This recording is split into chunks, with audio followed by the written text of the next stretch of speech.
That's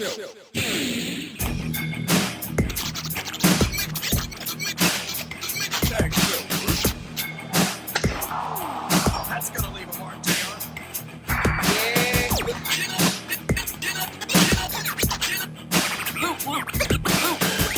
That's undisputed because I'm undisputed.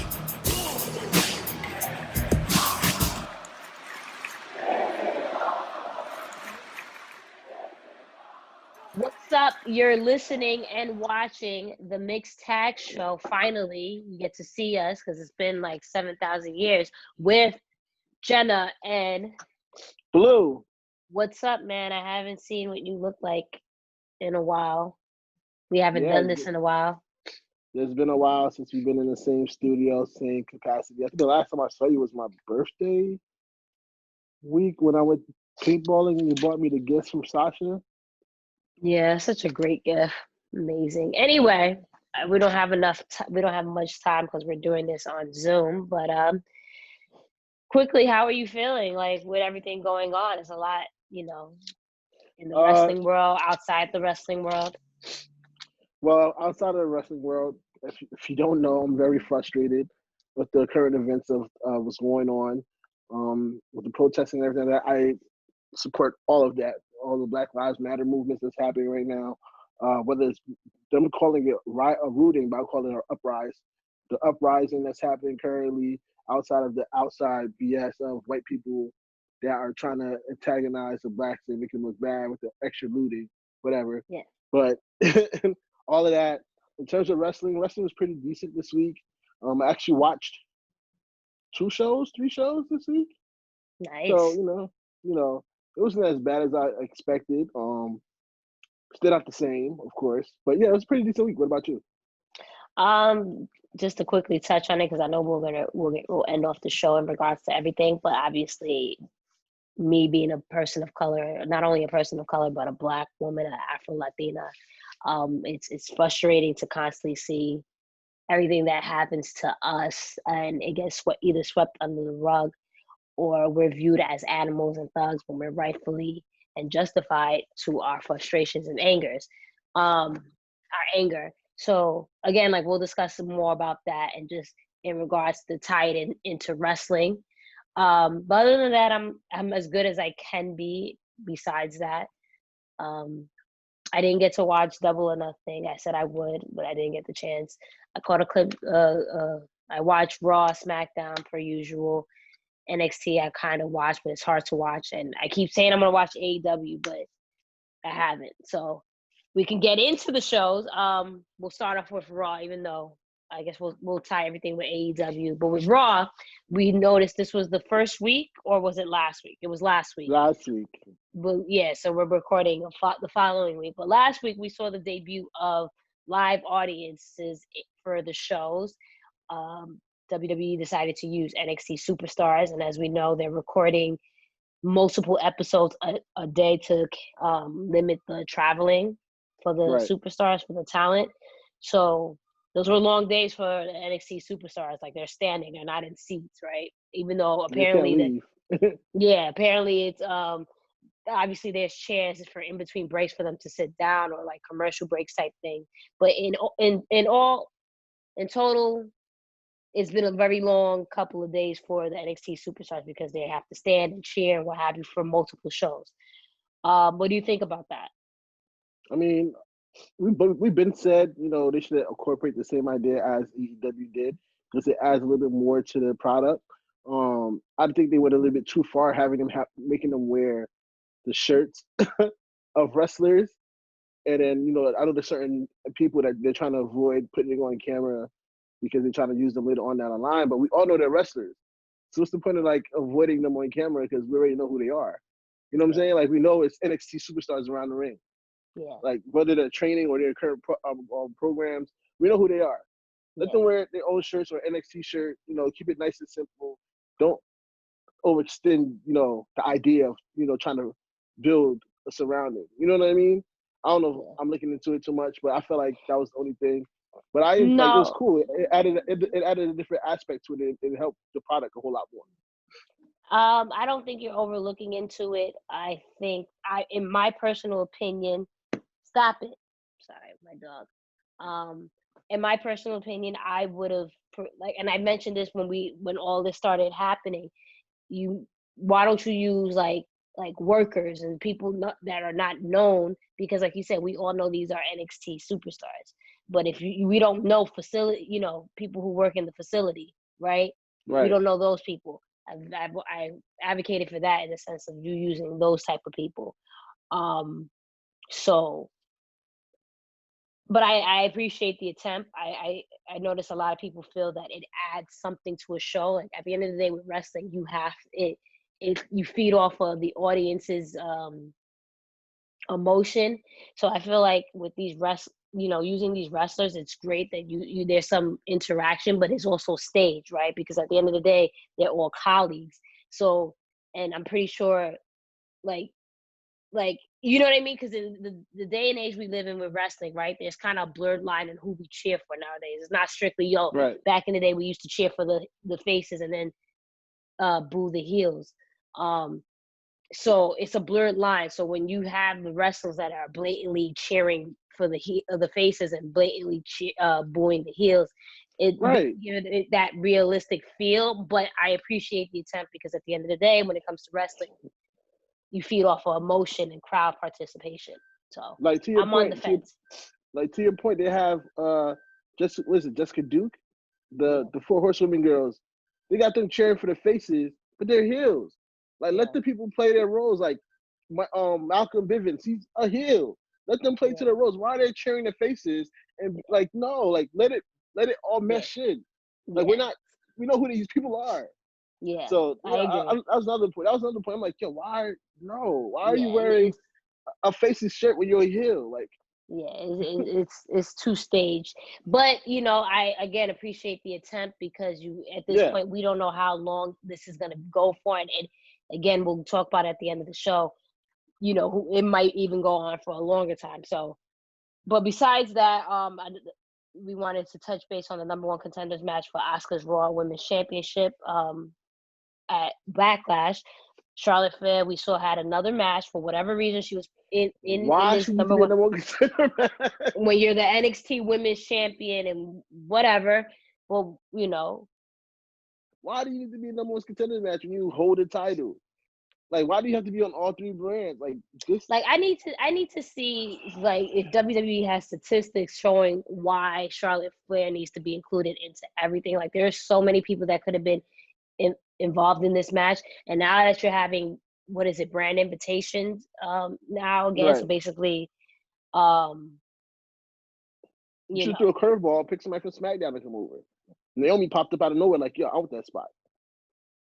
But needless to say, she was in the match. Nia was in the match, and Natalya, even though Natalya lost like quite a few matches, so that didn't make sense either.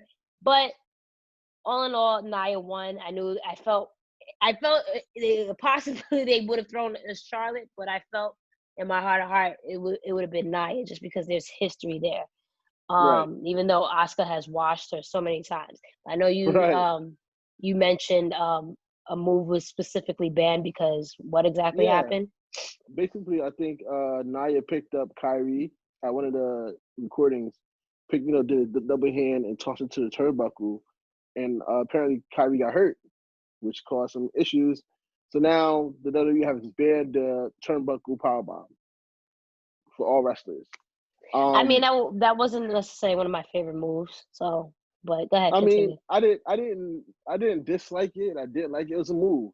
But my thing is that it feels like the same common denominator when these women wrestlers are getting hurt.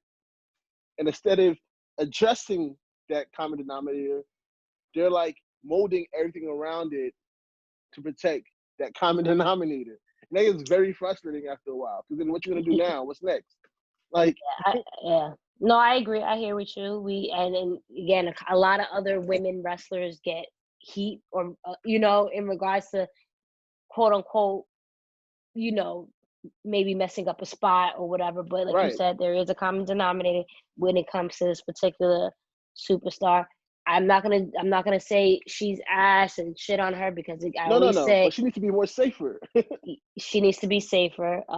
At the end of the day, a lot of us can't do what she does, so we're not here to shit on her in regards to her as a talent. But something has to be done in regard, and I'm not saying that doesn't necessarily mean that you have to punish her, but let's go back to basics, because there is too many instances where a particular person is getting injured. That's it. Right.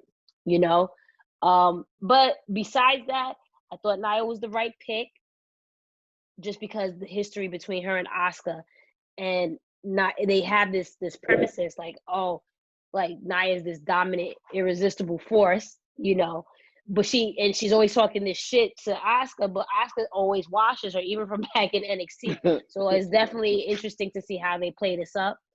So yeah, but it wasn't that bad of a match. It was, it was decent.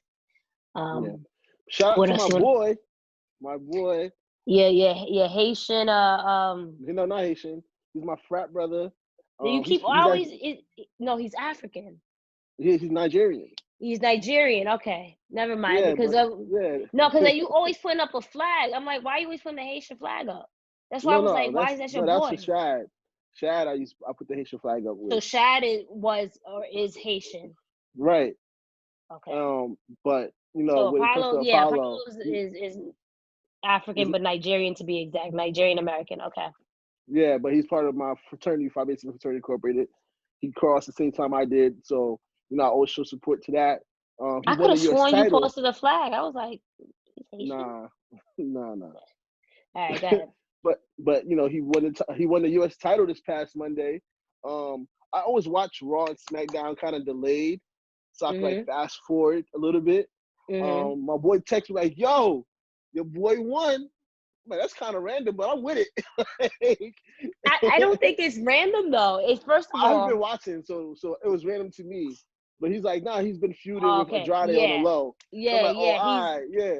Not even that he's so much been feuding with Andrade on the low. I know there was a particular match where, again, was it with Andrade or with someone else? It was Alistair. That match snapped. It was at one point I truly thought Apollo was gonna win, just because it was evenly matched. They didn't make him look like he was the weaker talent. Right. It was blow for blow. And then I was like, you know what? They might be pushing him. And we already know when it comes to Apollo, he was a great talent in NXT. He just needed to put a character to it, but they brought him up to the main roster so early, and he could never catch lightning in the bottle. And it was just he has a nice build, a nice look, but there's something about his character that's not clicking, Right. And I remember when he grew out a beard, I was like, this is a good look, but he has the whole always it's kind of it reminds me of The Rock, right? Not saying that putting them in the same category, but you remember when he was Rocky Maivia, he was happy to be here, happy go lucky, until he decided fuck this, fuck the people. I got a couple of words to say, and even though that's not Apollo's gimmick, he got more serious. It wasn't always smiling. It was, you saw it change. So that was the only piece that was missing in regards to Apollo, in regards to connecting to the crowd. I was hoping that they had turned him heel. At one point I thought that would have been the case, but that wasn't. But shout out to him. He deserves it 1,000%. Yeah. This is a person who is this is what I like to see: mid-card people facing each other for a mid-card title, because that's how you build them, and then that's how they eventually move up to the WWE title or the Universal title. That's for me, I feel like that's wrestling 101, right? Right. So it's well deserved. So congratulations to Apollo Crews. I hope to see just Apollo now. You can't say Crews. It's Apollo. Excuse me, Apollo. I shout out to him. That he won. It's well deserved, and a black man representing. So shout out to him. Anything else happened with Raw? No, same old. We see Seth doing his little psychotic Messiah thing and Austin Theory. So we just see this. That was kind of crazy how they broke up Andrade's team and moved Austin Theory to to Seth's squad to cover up AOP being missing. Well, even still, I like the whole thing of Zelina running a Latino faction. So to include Austin and not to make it like a racial thing, I just thought it wasn't a right fit, you know? Right. Andrade and Angel was like the perfect, you know what I mean? 1-2 punch. I would have 1-2 punch, and I wouldn't have mind Humberto in there, but not speak because his promos are not his thing. But that would have been a nice little faction for her to run. So taking him out and putting him with Seth, I felt that was the right move. But besides, Humberto later on. You never know. But besides that, with AEW, Double or Nothing happened, not this past weekend, but the weekend prior. No. Oh, yeah. Well, last Saturday, yeah. I watched it. I enjoyed it. I think they had like 2 or 3 women matches. There's a new women's champion. You know, there's a new TNT champion when it comes to Cody. What did you think of the title? There was a lot, and I want to apologize. I know I missaw what on Twitter. I thought AEW had posted it, so I was like, oh, okay, this is the title. What the title's supposed to look like. So I posted it, but apparently it's not done yet. So we really don't know what it looks like. But what do you think of the title, and what do you think about Cody winning? In regards to the title, when the title first came out, it looks unfinished, and given the times, you understand what's happening. So for people to quickly judge it, I was just like, yo, like, yeah, act like we're not in a pandemic right now, where things are slowed down. Like, They probably had this set up for this pay-per-view, but with everything that's happening, right, they didn't get a chance to finish it. They have to go through the pay-per-view. They promised it to us. Like, be glad that they're actually doing something. You know what I'm saying? Mm-hmm. So of course, everybody want to nitpick and, you know, oh, well, you should have brought it out in the first place. They're just going to wrestle in the ring for a title that's not presented. They would have picked on that. Like, you know it's the name of the game when it comes to wrestling fans. They just want to nitpick. Can't please everybody. But when you look at the finished product, I like the title. I like the title a lot. People say it has a boxer's feel to it. But where's the finish? Is there the finished product leaked? Yeah, the finished product leaked. I think the designer posted it. The person that created the title posted it. It's like a gold-plated. Not the one that I posted. That's why I apologized originally and said I'm not. The gold-plated one? The one that I posted on our page. That's why I archived it because I realized it was fan-made. It was fan-made. Yeah, you tuned me out just now. I just said. No. I thought you meant like when you posted up the winner of the title when Cody first held it. But if you talk about the one, I thought that's not the legit because they said No, like I said, I don't know. That's why I said I jumped the gun in that sense. I'm not sure if that was the right one. Overall, Tony Schiavone said it's not done yet. Yeah. So that's what everybody needs to just wait. Like it's not that big of a deal that the title's not done during these times. Mike Tyson's involvement felt a little forced to me. What else matches that happened? Yo, that Casino Ladder match, fire. Shout out to Brian Cage. He made his debut on AEW with Taz as his manager. That's gonna be very interesting. But that Casino Ladder match, if you don't watch nothing else in Double or Nothing, Casino Ladder match, and of course the main event of the night where they had the Stadium Stampede. That was pretty crazy. I saw clips of that. That was pretty crazy, actually. FTR, aka or formerly known as. Well, before you jump to FTR, I know there's some like problems with the scene where they drowned Matt. In regards to Chad and everything. Right. Yeah. I don't know how to look at it. I get why everybody's upset. That could have probably been left out. I don't know. Like to me, I don't know. Like I was telling you earlier, I don't know if they recorded that whole thing because it felt like it was recorded for him to change characters inside the water, and what I'm saying, certain spots it just looked like they recorded in pieces. I mean, more than likely that was probably the case 1, 2, and it just goes to the character. Again, I think a lot of times I don't in what world would they want to do that to be insensitive to a fellow colleague, a friend that they've worked with. So again, I just feel like people, it's unfortunate and quickly just to update people, I'm sure everyone knows, but you know, Shad's body was eventually recovered, and unfortunately he did pass. So it was a lot, you know what I mean? But I don't think that was the intention. And if you've been a wrestling fan for so many years, this is wrestling is like this big theatrical thing where it's just like it's a lot of things are done. But because we don't have that much time, jumping to again, the FTR, formerly known as the Revival, made their debut, and I know you posted a video on our page. So it worked hand in hand.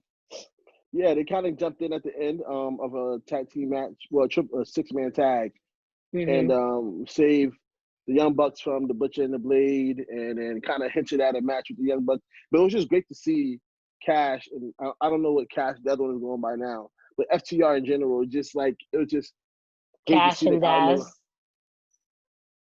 I don't know if that's what they're going by. That's their name on Cash Dax. and Daz? Dax. Well, Dax, their names. Yeah. That's what they changed their name to. Okay. Dash Cash and Dax. Cash and Dax. You know, making a debut. It was long awaited. I know there was some problems with the name. That's what kind of held it up too. And two, they didn't want to really debut without making an impact. They was hoping. But going back to what I was saying, you posted a video on our page that kind of played homage to that. Which video are you talking about?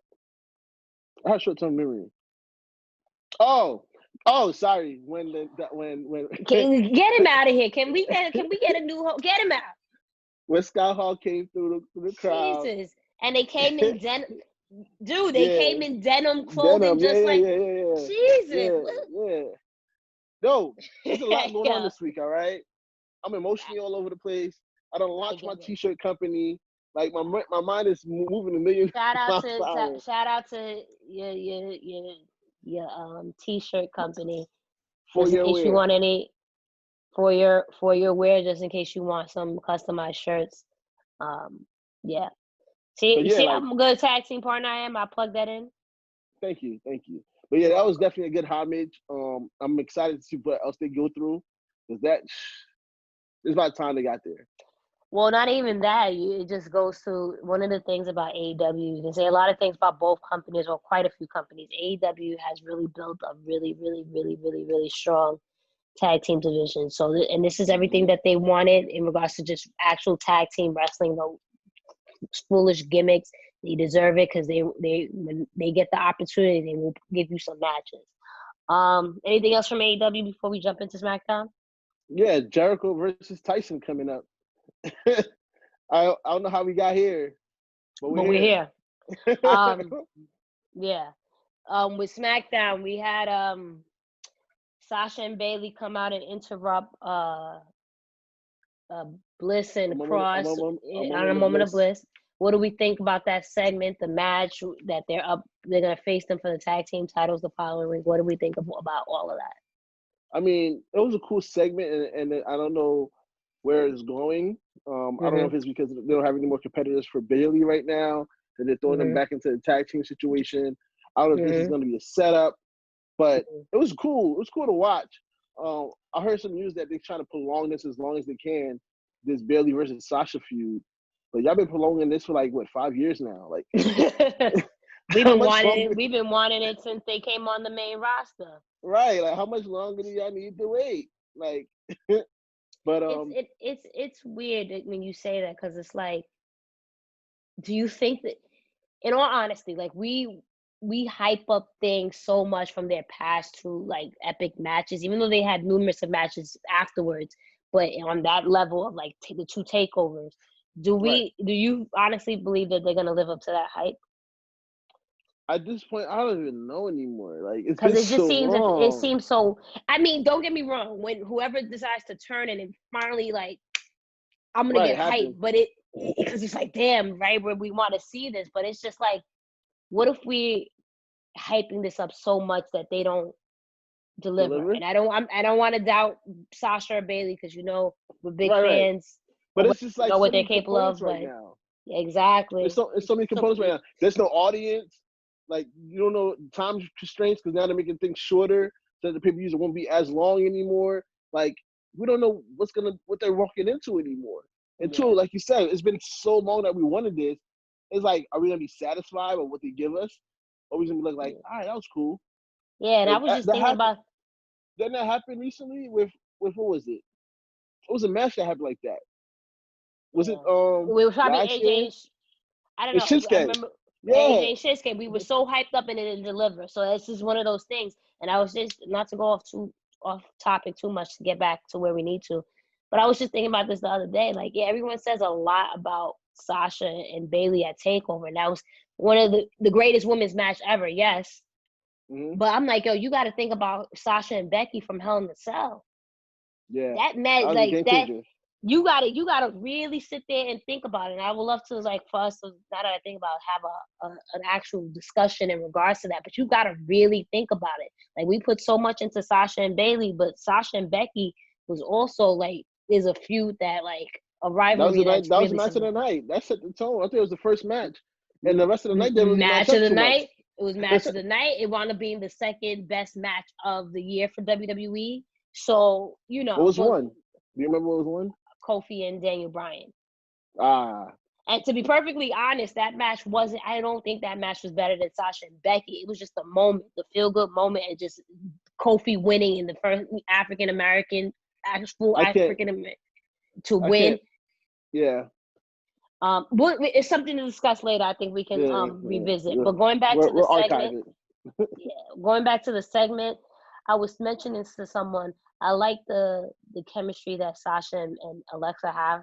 Now that I notice, I don't know if like a men's were met, you know, in regards to like, because we know the history or quote unquote history that they don't care for each other. But it just seems like they're in a better space. You know, so 2020 is a weird year. I will say. Maybe the dislike for each other just translate better in the ring. No, because the reason why I alluded to that, if you notice, like from the year before, or in the year before that, it just seemed that there was animosity. This just seemed organic, like we're talking shit, and they had really good, in my opinion, had really good chemistry in the ring, and we know Bliss is not the strongest wrestler in the ring, right? But she held her own with Sasha, and you got to give it to Sasha as always, getting the best out of whatever competitor. But yeah, I thought it was a really good segment. Sasha and Bayley, I think, are hilarious in regards to, you know, Bayley and Nikki did very well on commentary. It was just everything about that segment. It was like there was no like downside. Everything was, I'm gonna go get your shoes. Like Sasha's like, I don't have shoes. All of that was cool. So you know, imagine they wound up winning the tag team titles next week. Although they could have, if that was the case, you could have did this for Backlash. But whatever. Right. I know you wanted to talk about Otis and Mandy and that. Mandy, that segment. I was kind of, it was kind of, I don't know how to explain it. It was funny. I'll take that. Like, it was very creative. But I feel bad for Tucker. Where the hell is Tucker and all of this? Like, that was my same thing. Like, yo, they really just disappeared on my man. It's like, because then again, what happens when that? They could use them as, like, you know, making a joke out of, like, him being the butler between them two in a dream or something. Like, let him be there, and then in the dream he's the butler. Like, do something. Like, let him be the third wheel, and maybe they'll find him a fourth. Like, you never know, it could work. But like, just to dismiss my man completely, like, he doesn't even exist. Yeah, and then what happens when Otis, like, the hype is done? You know, where does Otis go from? You know, because you just the tag team division in WWE is very is lacking. So for you to like break up a tag team unintentionally like that it's going to only hurt in the long run. You know. Yeah. But and it's so funny that in regards to breaking up tag teams, I said this on Twitter, I think Sonya Deville has arrived. Like, she is, if you, like, you said you missed it, but in regards to her, like, her promos, like, I'm like really engaged. Like, I love her look. I think she's the star between her and Mandy, to be perfectly honest with you. I Yeah, she's always mean, been. I don't know if you remember, she's always been one of my dark horses. Like just like how I prop up Tamina, Sonya Deville's one of those, and like Shayna Baszler after a while. Sonya Deville's one of those people I was looked at. I was like, yo, y'all need to give her more. You know what I'm saying? Like she's the legit fighters, give them something more. no, she's I feel And like she's from she's Jersey. arrived. She's from Jersey. Shout out to her. Mandy's from Yep. upstate New York, but whatever. We don't. Anyway, shout out to her though for being in the area, Sonya. Yeah, no, I think she's arrived. Honestly, like when you get the chance, and the next time you watch SmackDown, and they have her in a segment, watch her promos. Like I think this could be her year. I've seen people talk about it on Twitter. Yeah, we can. I think we can possibly see her in as a competitor for the SmackDown Women's titles at, sometime this year, in my opinion. What did you think about the opening segment though, in regards to Jeff Hardy? I mentioned I thought it was bad timing. I know it was pre-recorded, so it's not like WWE knew everything that was going to happen with the killing of George Floyd. Yeah, and the police brutality stuff going on, but yeah. I mean, in terms of that aspect, when it coalesces, like when it goes side by side to what's going on in the culture right now, just like how we give AEW a pass with the drowner with Matt, I could look past that with WWE because they didn't know what's going to happen this week. Everything's pre-recorded. They're just trying to make the best of entertaining us. In my opinion, I just get tired of them using real life demons in certain segments. Like certain things are cool, which I did this with Jeff last year. It seems like to be the constant thing with Jeff that I want to keep putting this on the forefront. And yes, he keeps saying yes, but deep down and underline of it all, you don't know if that's a trigger for him. You know what I'm saying? But you may not. We don't know if it is a trigger for him. That's We what don't I'm know. saying. We don't know. Hold on, but we don't know if it's therapeutic for him too. You like, I'm all for it. If you're down to do it and you understand it, you know, and it looks like it's developing a nice feud between him and Sheamus. You know, it gives a future Hall of Famer something to do, and not just be there to be there. In my opinion, I was for it. I think it was bad timing, but I like real life scenarios. You know, not everything for me has to be. And I'm not saying that's what you think, but it doesn't have to be gimmicky. Sometimes it's real life. People deal with alcoholism, you know, drug abuse, and you know, it's something for someone to relate to if done correctly. So that's why I feel, you know what, if you're game, if you're good with it, by all means, because we know, again, we've been watching wrestling for how many years? This is the name of the name of the game, in my opinion. You know, again, like I said, they did this last year. That's the only thing. You did this last year, doing it again. Like, I don't think it was needed to constantly be brought up. Right. Like, because you said like he's up to do it, but when we look at the episode of Dark Side of the Ring, Hawk didn't really want to go up top to the Titantron, but he felt like he didn't have no choice. A lot of times they feel that way.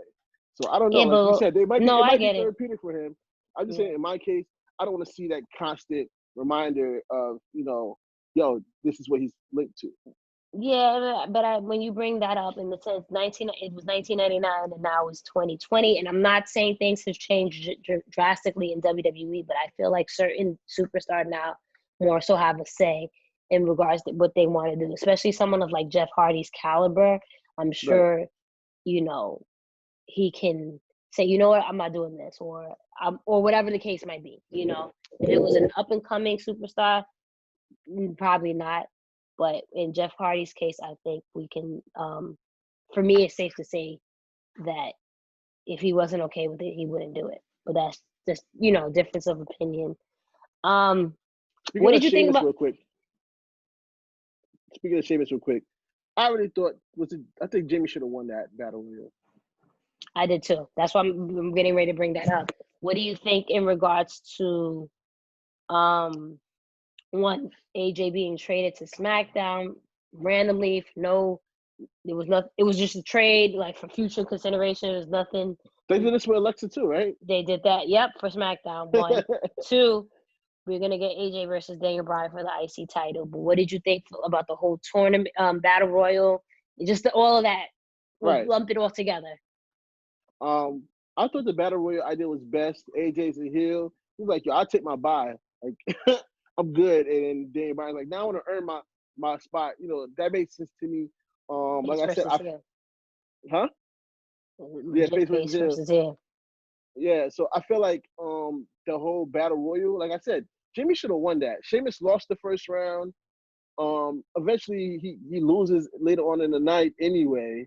Like, give Jimmy the spot. You know what I'm saying? Like, that was the perfect spot for him to show what he could do. And especially with not Jimmy J, it's with Jimmy being out for 6 to 9 months with his injury, is a perfect time. I would love to see. That confused me. Sorry. When he wore the headband that says Jimmy, I thought he was trying to. Okay, go ahead.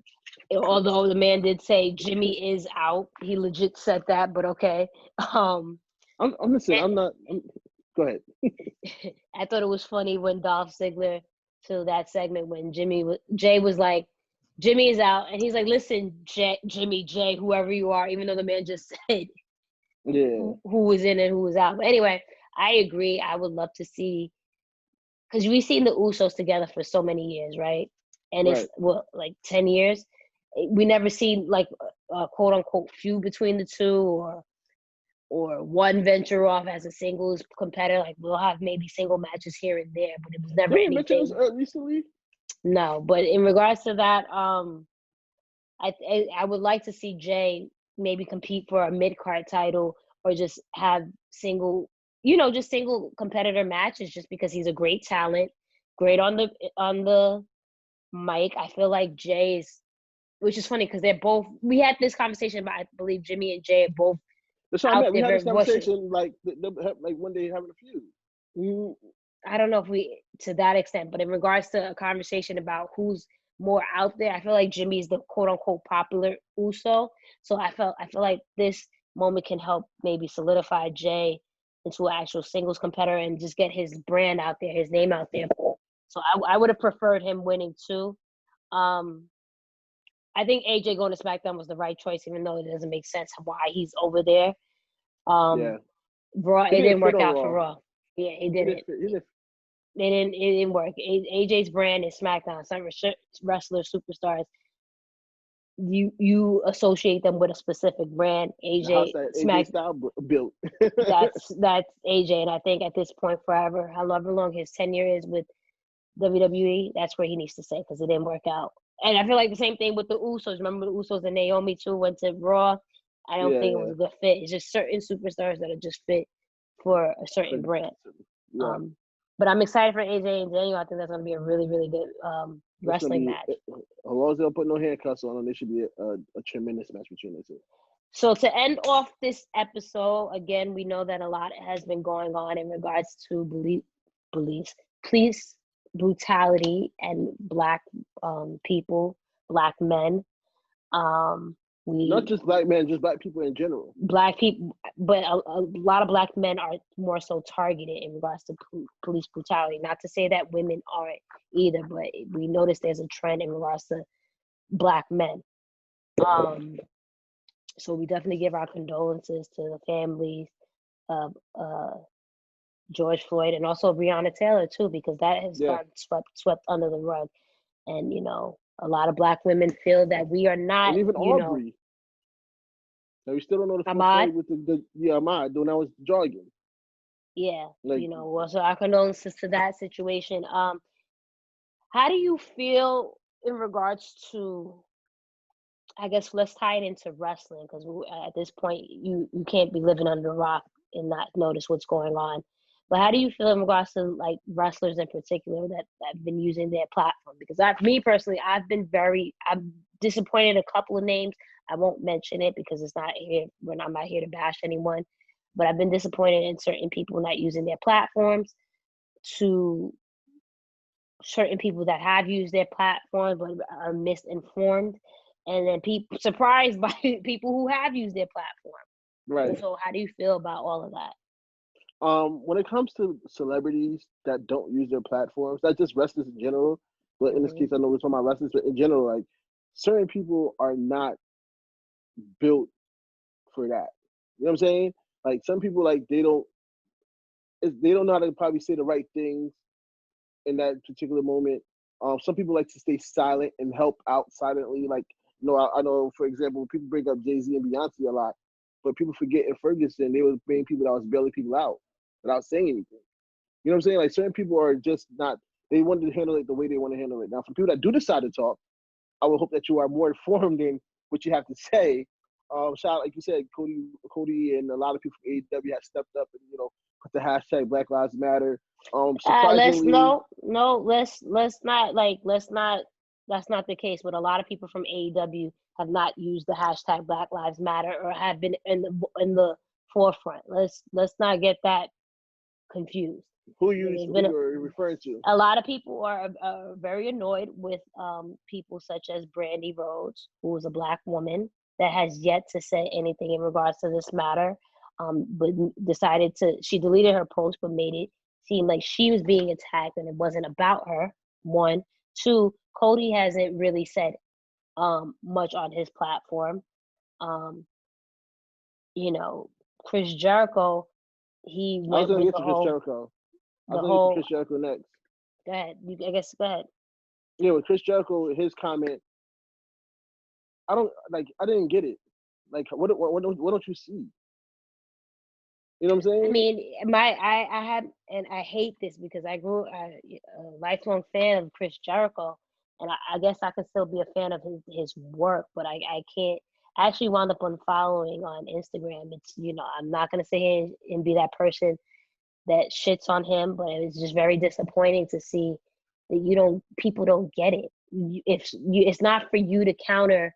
If someone tells you hashtag Black Lives Matter, it's not for you to counter hashtag all lives matter. And I want to go on record saying it. Yes, all lives matter. That is not the point of Black Lives Matter. Okay? For years, from the beginning of time since this country was formed, right? People of color have been targeted by white people, right? Whether it's we were enslaved, we're arrested, we're killed, we're lynched, we're forced to leave our neighborhoods with gentrification. We don't get the same job opportunities, the same salaries as our fellow humans. You know what I mean? It's from the beginning of time. So that is the point of Black Lives Matter. Yes, all lives matter. We get that, but that's the point. We matter too. So for you to sit there and counter someone that says Black Lives Matter, you truly don't get it, and you're part of the problem. I'm not saying Chris Jericho is a blatant racist. I'm not saying that. No, of course not. You know what I mean? And this is not about a political red or blue. Like, I had this conversation so many times with people. Yo, be a conservative. That's what you like. I don't think all conservative ideology is wrong, but when you have hate and oppression behind it, that becomes the issue. You know what I mean? So again, when I see stuff like that, or I see Brandy Rhodes, a Black woman, love who you want to love. No one's saying that you can't love a white man, you can't love an Asian man. But when you see someone that looks just like you get what I'm saying? Pleading for his life and not any remorse, killed, and you have nothing to say, yet you made it about yourself. That's a problem for me. I didn't even see the Brandy Rhodes situation. I've been so engulfed in the prominent role of like what's going on in the protests and stuff like that. I didn't even see the situation that was going on with Brandy Rhodes. What did surprise me was Randy Orton's tweet. That's what I said. It was surprising. That came out of nowhere. And that's what I think. I think people were so, in regards like this cancel culture thing, we're so quick to cancel people that make mistakes. And I'm not defending Randy's past mistakes. I'm just saying in general, there's so many people, like if someone does something wrong, oh, he's canceled. Oh, no, well, because he's not. No one's has it has as soon as you do something wrong, you can't be forgiven, or you can't change your ways. When you mention Randy Orton, I tell you, of all the people I expected to be silent on the situation, he was one person. So for that, and he did it And the thing is, you can tell when a lot of people who got bullied into, not bullied into, but all of a sudden when got called out, then all of a sudden they started tweeting and posting, because I peeped those people too. Randy did it from jump. Right. And they corrected someone when they, again, countered with all lives exactly, matter. and he countered that. So, shout out to Randy, Yeah. We've seen it all in 2020. We've seen it all. For But real. and that's how it should be, honestly. Like, yo, I have Black friends that I work with, Black colleagues, and Right. I see that we're not the same. We don't have the same struggle, Trust me. Like I can contest to that. I've walked through work. This past Friday? I walked into work and it was just like everybody was just like going on about their lives, like nothing is happening. Well, I'm still like frustrated. Why do they want to be here? And everybody's asking what's wrong. If you have to ask what's wrong today, you're part of the problem. And you're part of the problem. You don't get it. Exactly. You're part of the problem, and I have nothing to say to you. Like even when one of my supervisors walked in, so how's your day? I'm like angry. So what happened? I'm like, you know, that's what happened? Like, oh yeah, I get where you're going from. Like we already, you know what I'm saying? Got it. And it's just like, and another aspect of it, I know this is not wrestling related, and this is our platform, so we share our opinions. One of the things that really frustrated me this week is watching other Black people say, y'all care now about the riots and looting. I mean, y'all want to riot and loot it and care about this protest, but there's still Black on Black crime. I want to tell you guys that Black on Black crime is false. It was brought on to us. Right, like it's been brought on to us from the media. Wherever you live, that's the community, and that's where crime happens. Just like there's predominantly white neighborhoods, crime happened there. Is that white on white crime? You know what I'm saying? Like, there's no such thing as these things. It's your community, so whatever you're around, that's where the crime happens. There's no such thing as Black on Black crime. There's no Black on whatever, white on white, whatever. It's crime. Period. Yeah, I agree.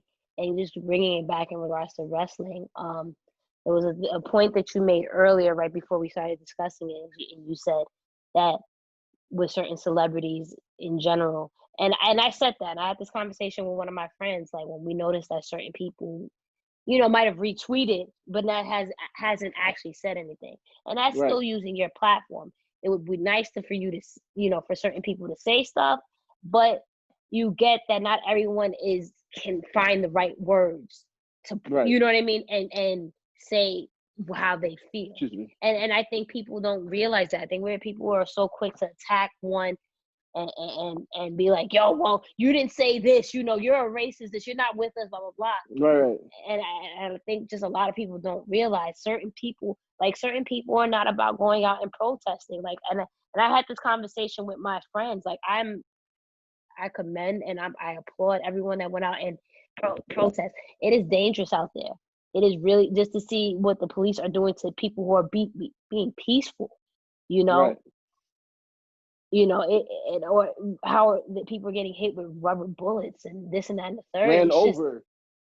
Ran over just by the police and by people who are supposed to protect us. So it's protesting is not for everyone, but by using your platform, by donating and just getting the word out, I think it's a start and a lot that we can do in regards to that. So I don't fault certain people.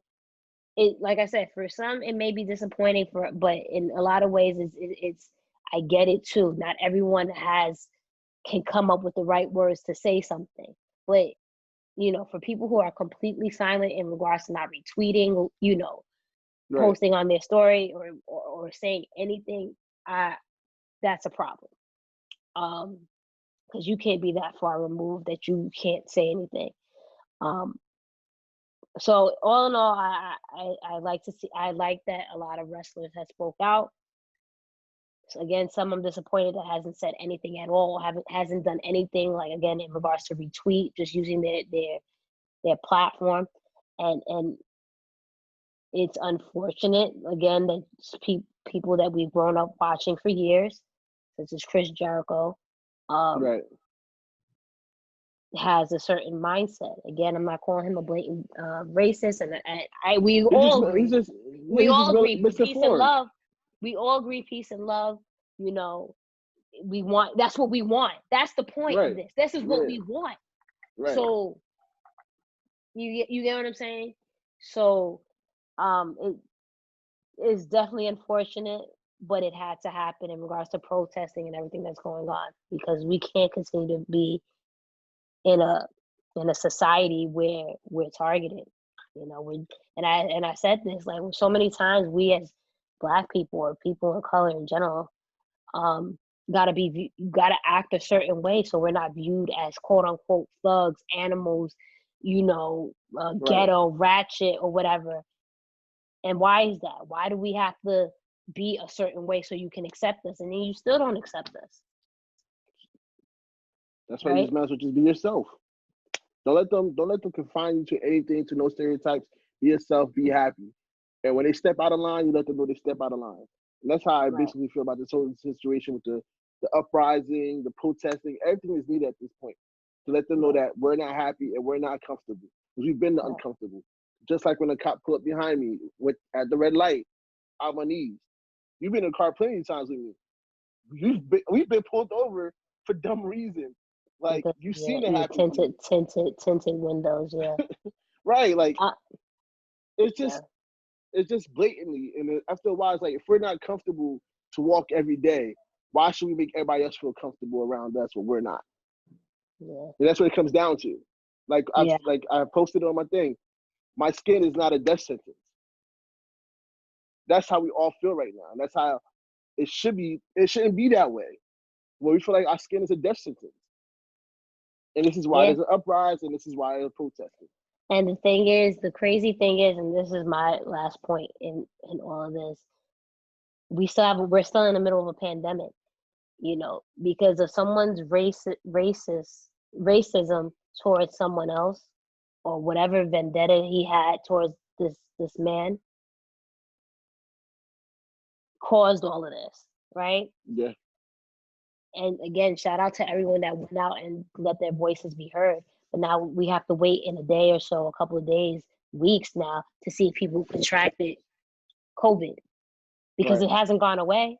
And I know for New York or the tri-state area in general, we're finally reaching a point where we can go into phase 1, and then the ending of June, phase 2. Like we finally got to that point where the rest of the country is still rising. So now we see all these different protests.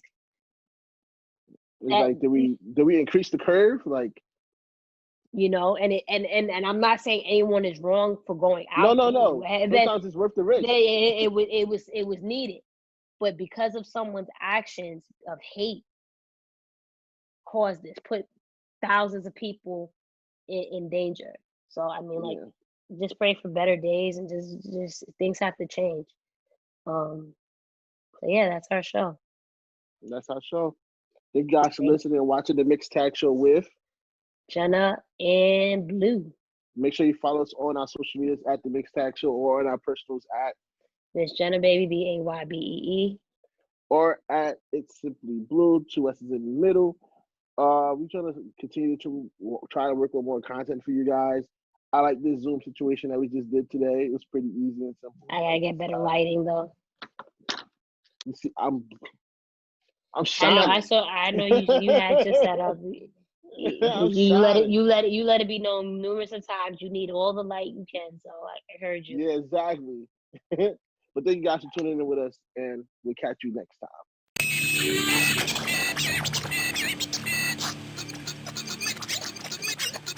Tag show.